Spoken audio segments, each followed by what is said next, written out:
अगर ग्राहक को एटीएम मशीन रसीद देती है तो एटीएम मशीन के बाद में ईवीएम आई। ईवीएम पहले नहीं आई, पहले एटीएम आई, एटीएम के बाद में ईवीएम आई। अगर एटीएम के बाद ईवीएम आई तो ईवीएम बनाने वाले कंपनी ने एटीएम की टेक्नोलॉजी ईवीएम में क्यों नहीं लगाई? एटीएम की टेक्नोलॉजी अमेरिका से, यूरोप से, जापान से, जर्मनी से लाने की जरूरत नहीं है। टेक्नोलॉजी हमारे देश में ही अवेलेबल है।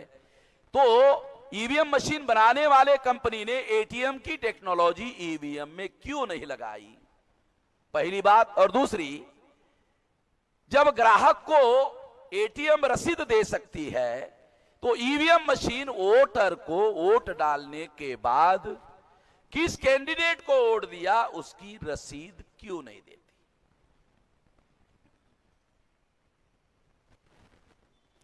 डॉक्टर सुब्रमण्यम स्वामी ने सुप्रीम कोर्ट के चीफ जस्टिस को पी सदाशिवम को कहा।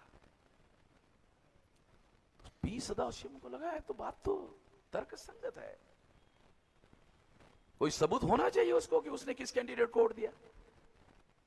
जैसे बैलेट पेपर पर आंखों से दिखाई देता है कि मैंने इस कैंडिडेट को दिया, वैसे ईवीएम मशीन में दिखाई नहीं देता। कोई तो व्यवस्था होनी चाहिए।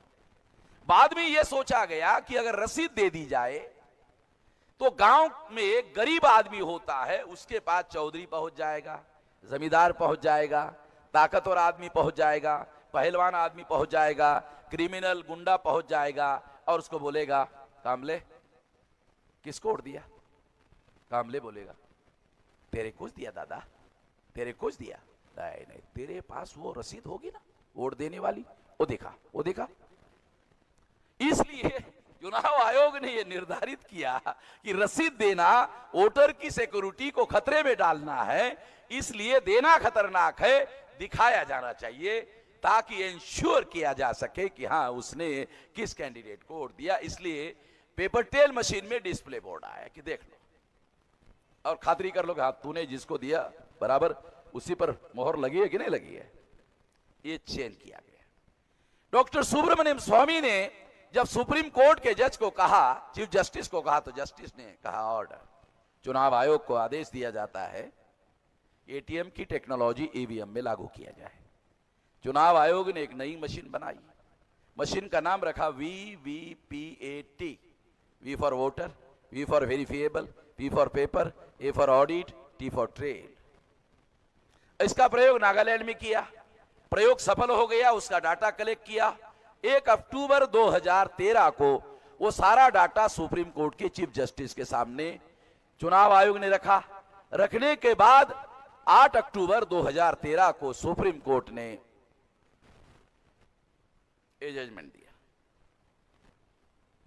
और पैरा नंबर 29 में जो जजमेंट दिया था उसके साथ साथ पैरा नंबर 28 में एक और जजमेंट दिया।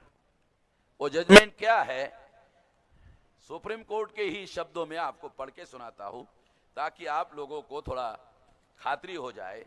मैं वकील नहीं हूं मगर आपको जानकारी होनी चाहिए इसलिए बता रहा हूं।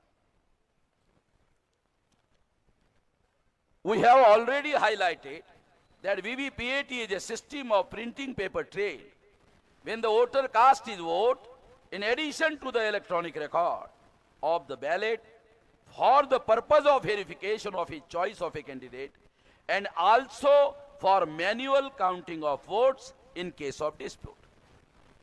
इसका मतलब यह है, थोड़ा हिंदी में भी बता देता हूं। सुप्रीम कोर्ट ने कहा वोटर्स जब वोट डालने के लिए ईवीएम मशीन में जाएगा 2 जगह रिकॉर्ड तैयार होगा। एक रिकॉर्ड इलेक्ट्रॉनिक रिकॉर्ड होगा, एक रिकॉर्ड कागज का रिकॉर्ड होगा। गिनती इलेक्ट्रॉनिक रिकॉर्ड की ही होगी मगर कैंडिडेट को यह अधिकार होगा कि अगर इलेक्ट्रॉनिक रिकॉर्ड की गिनती उसे मंजूर नहीं है तो वो एप्लीकेशन करके डिस्प्यूट खड़ा कर सकता है कि मुझे ये गिनती मंजूर नहीं है।